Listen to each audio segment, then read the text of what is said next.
Before the U.S. Civil War brutally settled the debate here over slavery, 15,000 free black Americans founded a colony in West Africa where they can enjoy liberty. They called it Liberia and even adapted the American flag to represent it. Well, today, Liberia has been through a catastrophe.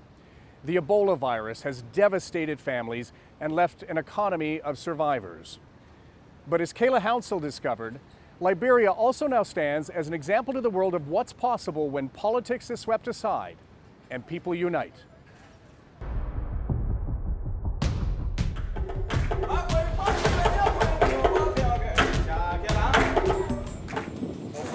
Good morning to all. Good morning to all. Let me welcome all of you to this brief ceremony. We hereby wish to present 2 survivors from our unit. The last survivors. The last treated for the deadly Ebola virus after an outbreak that killed more than 11,000 people. Today is another historic day for every one of us. 2-year-old Moses and 5-year-old Morris got Ebola from their mother, who, like so many others, could not survive its fatal grip. We know that things have been challenging, and we are sorry for your loss, but we'll continue to provide the support to you guys. These children now a symbol of hope. And so, Father, we want to be grateful to you. Thank you for this opportunity given to us. Because after being taken to this Ebola treatment unit and given an experimental drug developed at Canada's National Microbiology Lab, they're alive. And as you can see, they're all hale and hearty and doing very well. And now part of a nation of survivors. We accept them. You're welcome to our community, and we take good care of them. Thank you. People around the world watched as Ebola erupted in March 2014, shattering the lives of West Africans. Ebola is tonight being described as an unprecedented epidemic. The outbreak is the largest the world has ever seen. This health crisis we face is unparalleled in modern times. We're talking about nothing less than the potential meltdown of this continent. It's spiraling out of control. It is getting worse. It's spreading faster and exponentially. A lethal epidemic taking greatest aim at the continent's oldest republic, Liberia.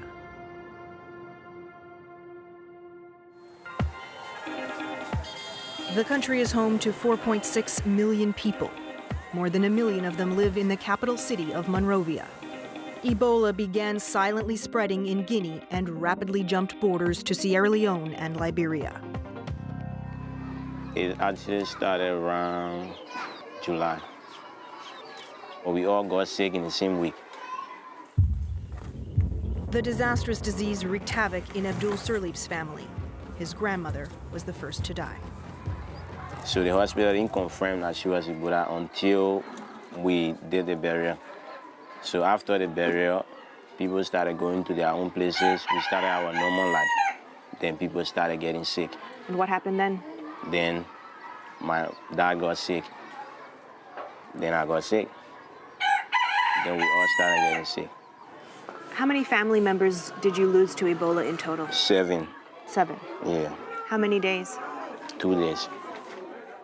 7 family members in just 2 days? Yeah.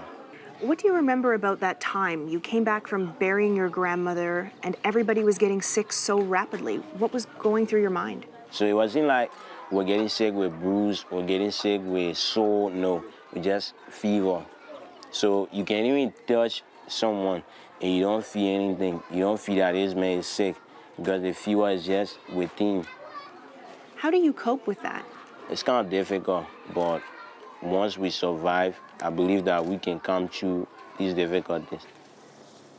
With 7 dead, the family couldn't continue to operate this store. They also have a rubber farm, but it's struggling too. Ebola forced the closure of an estimated 80% of the country's businesses.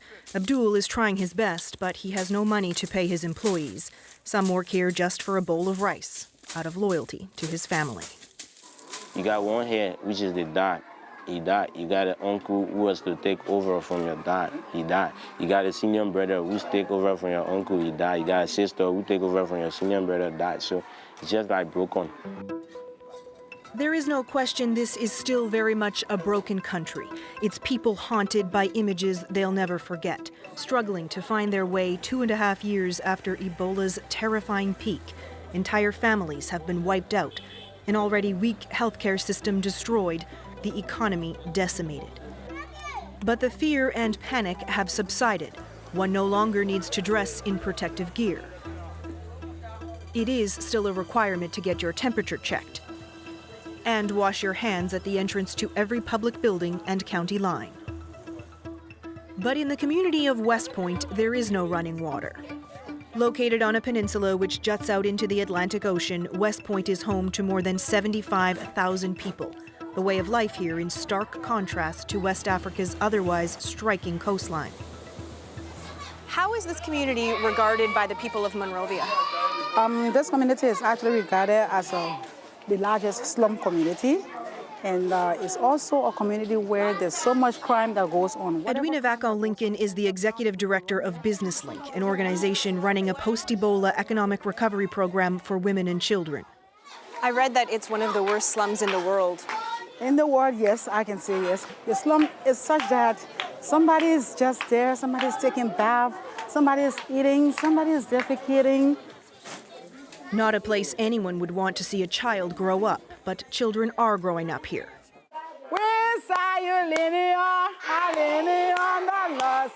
Little children with spirits so big, it's difficult to recognize they are Ebola orphans. All of them have lost one or both parents to the virus. Edwina Vacon-Lincoln offers them some fun. You can read, you can write, and in many cases, a future. Schools are now open after being closed for a year. Fees for one child, the equivalent of roughly 200 to 330 Canadian dollars. Vacon-Lincoln has paid them for 500 girls orphaned by Ebola so far, because in most cases, there is no one else to pay them. It's a difficult thing when you go into a community like West Point, seeing people not even having a one-time meal. There's some kids who would be taking a lollipop for the first time. The United Nations Children's Emergency Fund estimates roughly 5,000 children lost one or both parents to Ebola. UNICEF now has a team of 150 people on the ground. It's a project worth $130 million. On this day, the team is traveling with a social worker to visit a family it is trying to help. Maybe you need to tell us a little of your story. What happened? Prince John Harris watched as Ebola raged through his extended family. Well, after everybody died. About how many persons? I lost 11 persons. 11 persons. Eventually, there was no one left alive to care for his nieces. This little girl spent 3 days alone with the bodies of her mother and father. Those around her deemed the risk too great to help her. And she was with them because when she come outside, they say, go back. So she was with people, nobody feeding her. So I was brave, I entered in the room and I took her. A hero for risking his own life. A miracle he didn't get Ebola himself. Well, bless God, I'm managing by the grace of God, but through UNICEF, I got something from UNICEF. An emergency grant of roughly 200 Canadian dollars for each child he's adopted. But they need more than money. Before the onset of Ebola, there were only 12 social workers in the entire country. Now there are 120. Still not enough to help a nation of survivors still reeling from trauma. For me, I don't love coming here because when I come here, I remember a lot of things. The memory gets tough for me. Abdul Sirleaf lives in Monrovia now. He returns to his home community of Bomi, about 65 kilometers northwest of the capital, despite the painful memories here. So you look around, you see memories everywhere? See memories. Even I sit in and I see memories.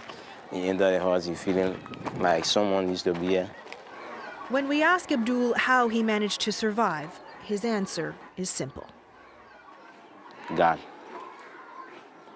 You know, every night he would call me up, he said, I want you to do one thing. Then I say, what? He said, I want you to pray.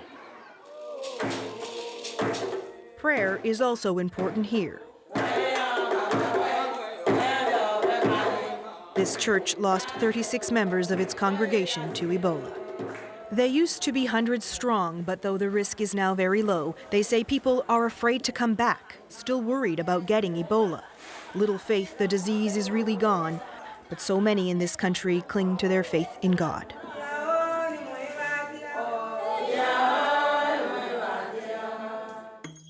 A desperate cry for aid. We are suffering. We are suffering. Is heard a world away. Distance is not a question of not caring. When W5 continues.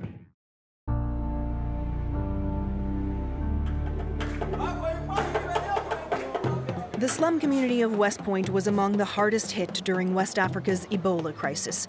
With people living almost on top of one another, it was the worst-case scenario. The terrifying virus coursing through. Entire families wiped out.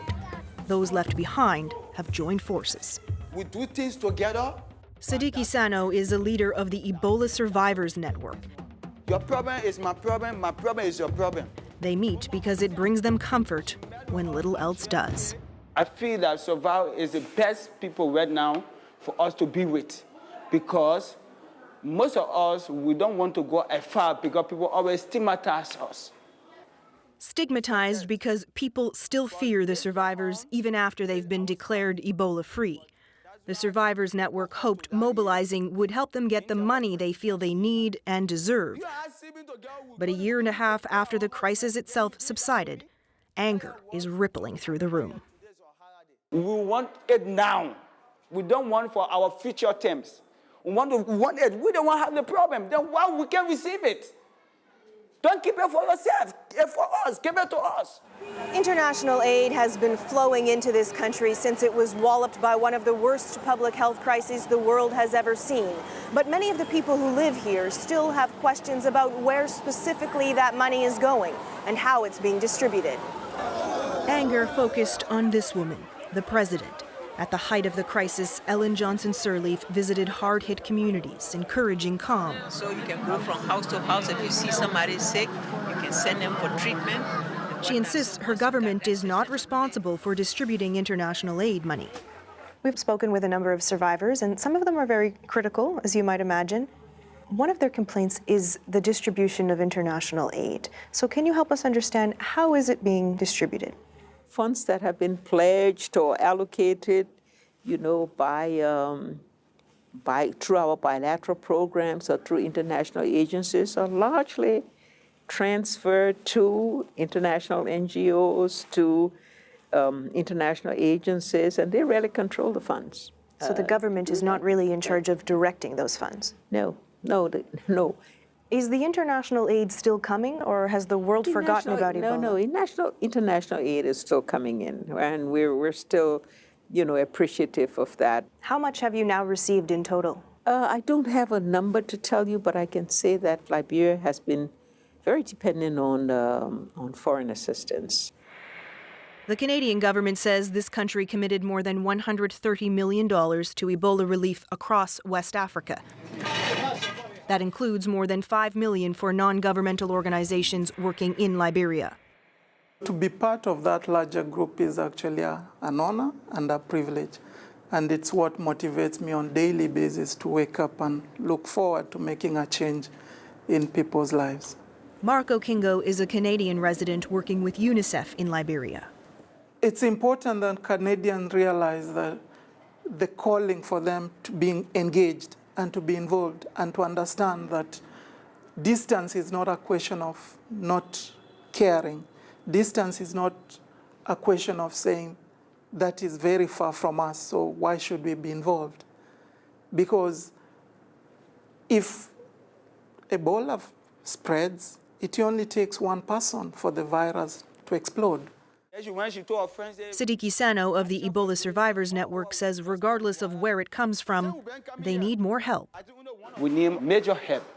Some of us lost our job because we survived from Ebola, and when we came back, we went home or we went to our working place, they threw us out because we were survivors, and they failed to accept that if we go, we interact with them, they will come down with the virus. From joint pain to problems with eyesight and impotency, almost all of them continue to experience health issues.